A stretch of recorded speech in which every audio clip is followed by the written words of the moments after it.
안녕하세요, 여러분. 오늘은 정말 중요한 이야기를 나누고 싶어서 이 자리에 섰습니다. 바로 중년의 위기에 관한 이야기입니다. 여러분 중에 이런 경험 있으신 분 계실 거예요. 어느 날 갑자기 거울을 보는데 나도 이제 정말 나이가 들었구나 하는 생각이 들면서 동시에 내 인생이 이게 다인가 하는 허무함이 밀려오는 순간 말이죠. 서양 심리학에서는 이를 중년의 위기, 미드라이프 크라이시스라고 부릅니다. 하지만 불교에서는 이런 현상을 훨씬 더 깊이 있게 바라봅니다. 오늘 이 시간을 통해 불교의 지혜로 중년의 위기를 어떻게 극복할 수 있는지 함께 알아보겠습니다. 먼저 중년의 위기가 왜 생기는지부터 살펴볼까요? 40대 후반, 50대가 되면서 우리는 여러 가지 변화를 경험합니다. 신체적으로는 체력이 예전 같지 않고 사회적으로는 은퇴가 현실로 다가오며 가정에서는 자녀들이 독립을 준비하죠. 이런 변화들이 한꺼번에 몰려오면서 정체성의 혼란이 생기는 겁니다.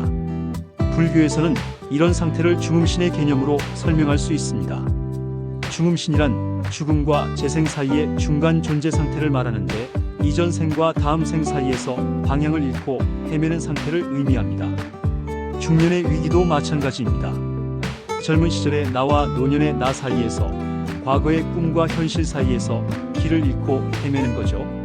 그렇다면 부처님은 이런 고통에 대해 어떻게 말씀하셨을까요? 사성제 첫 번째, 고성제에서 부처님은 생로병사를 인생의 근본적인 고통이라고 하셨습니다. 태어나는 것도 고통, 늙는 것도 고통, 병드는 것도 고통, 죽는 것도 고통이라는 뜻이죠. 여기서 중요한 건 늙는 것도 고통에 포함된다는 점입니다.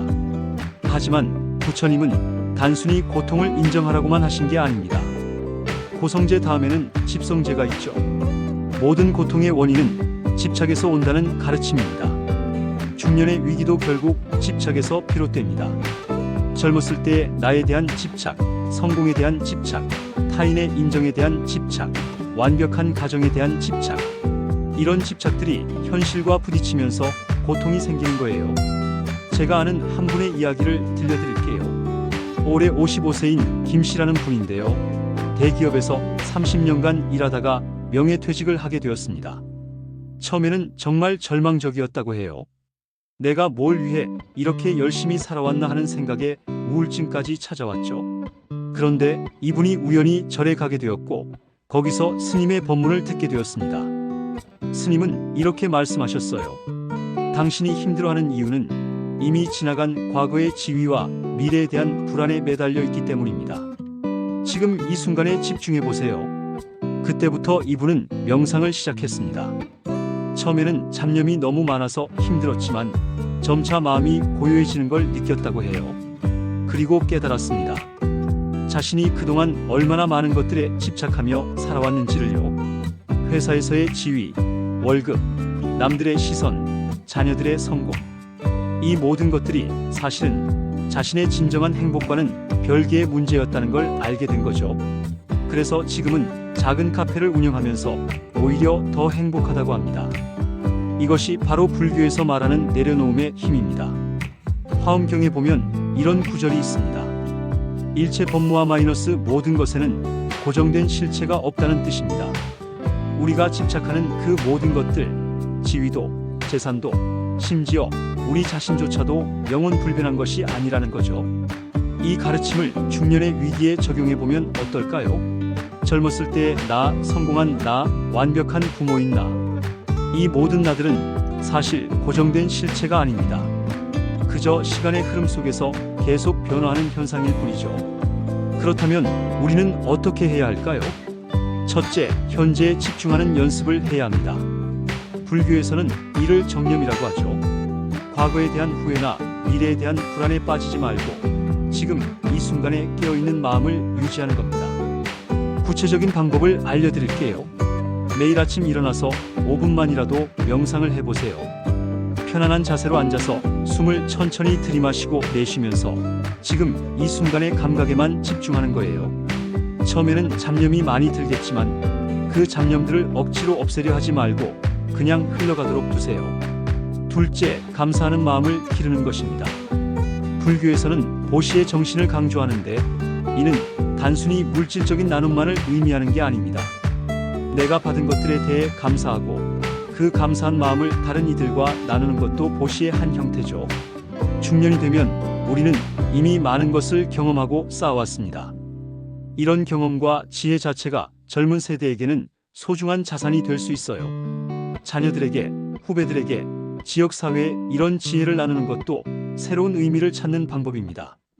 셋째, 중도의 원리를 실천하는 것입니다. 부처님은 극단적인 금욕주의도, 극단적인 쾌락주의도 모두 거부하시고 중도를 택하셨죠. 중년의 위기도 마찬가지입니다. 과도한 현실 도피도, 과도한 현실 집착도 모두 바람직하지 않아요. 적당히 현실을 받아들이면서도 적당히 꿈과 목표를 유지하는 것, 적당히 과거를 인정하면서도 적당히 미래를 계획하는 것, 이런 균형 감각이 중요합니다.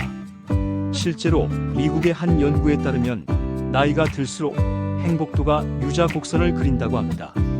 20대와 60대 이후에 행복도가 높고 40-50대의 행복도가 가장 낮다는 거죠. 하지만 이 곡선에서 중요한 건 다시 올라간다는 점입니다. 불교적 관점에서 보면 이는 당연한 결과입니다.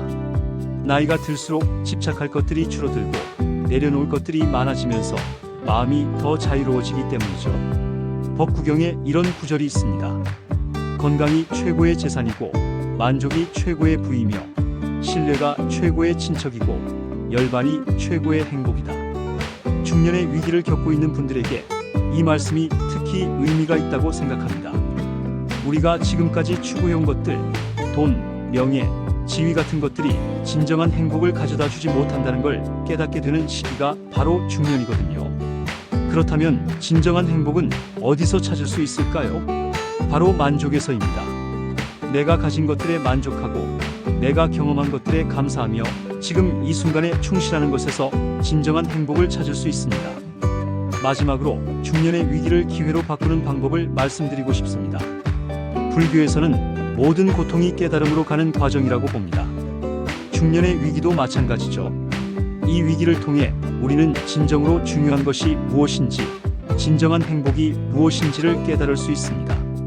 앞서 말씀드린 김 씨처럼 많은 분들이 중년의 위기를 겪으면서 오히려 더 의미 있는 삶을 발견하고 있습니다. 그분은 지금 카페를 운영하면서 동네 어르신들과 소통하고 젊은 사람들에게 인생 상담을 해주며 새로운 보람을 찾고 있어요. 여러분도 마찬가지입니다. 지금의 위기가 새로운 시작점이 될 수 있습니다. 그동안 미처 시도해보지 못했던 일들, 관심은 있었지만 바빠서 못했던 일들을 지금부터라도 시작해보세요. 중요한 건 결과에 집착하지 않는 것입니다. 무언가를 성취해야 한다는 부담감 때문에 또 다른 스트레스를 받을 필요는 없어요. 그냥 순수한 즐거움으로, 순수한 관심으로 시작해보세요. 불교에서 말하는 무의자연의 정신입니다. 억지로 무언가를 이루려 하지 않고 자연스럽게 흘러가는 대로 따라가는 것이죠. 오늘 이 말씀을 들으시는 모든 분들이 중년의 위기를 지혜로 바꾸는 계기가 되었으면 좋겠습니다. 나이 든다는 것이 끝이 아니라 새로운 시작이라는 것을, 내려놓을수록 더 자유로워진다는 것을 기억해 주세요. 부처님의 마지막 말씀처럼 자신의 등불이 되어 각자의 길을 찾아가시기 바랍니다.